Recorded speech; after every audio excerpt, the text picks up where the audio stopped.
Hello friends, welcome to Rithanika kitchen. இன்றைக்கி பார்க்க போகிறது சாக்லேட் கேக் எப்படி பண்ணுறதுன்னு பார்க்கலாம்.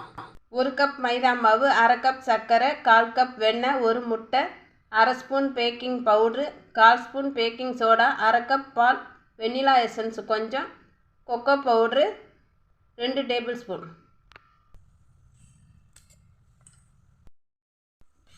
ஒரு பாத்திரத்தில் முட்டையை ஊற்றிருக்கேன். இப்போ இதை நல்லா அடிச்சுக்கலாம்.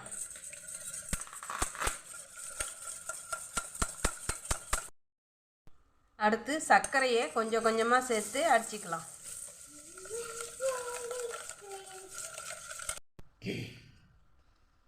பட்டரை லேசாக உருக்கிட்டு சேர்த்துக்கலாம்.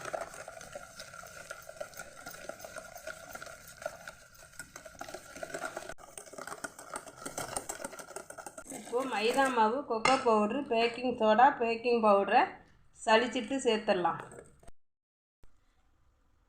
இப்போ சலிச்சதை இதோட சேர்த்துடலாம்.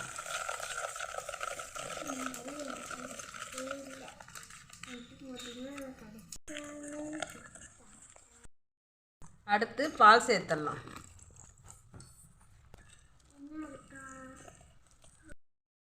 வெண்ணிலா எசன்ஸ் 1 மூடி ஊற்றிடலாம்.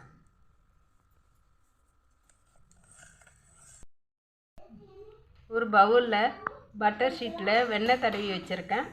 இப்போ இதில் இந்த மாவை ஊற்றிடலாம்.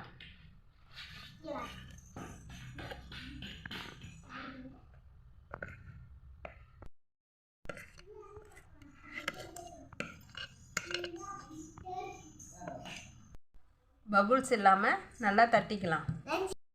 ஒரு கடாயை 5 நிமிஷம் ஹீட் பண்ணி வச்சுருக்கேன். இதில் கேக் கலவையை வச்சிடலாம்.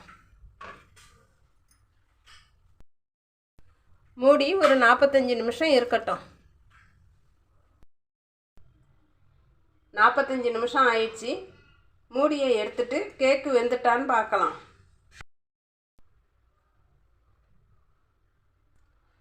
குச்சியில் ஒட்டலை, கேக்கு நல்லா வெந்துடுச்சு. இப்போ ஸ்டவ்வை ஆஃப் பண்ணிடலாம்.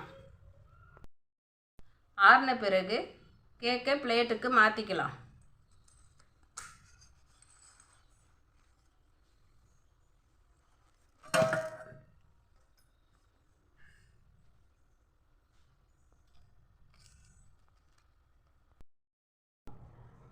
நம்மளுடைய சாக்லேட் கேக் ரெடி ஆயிடுச்சு. பிடிச்சிருந்தா லைக் பண்ணுங்கள். ரிதனிகா கிச்சனை சப்ஸ்கிரைப் பண்ணுங்கள்.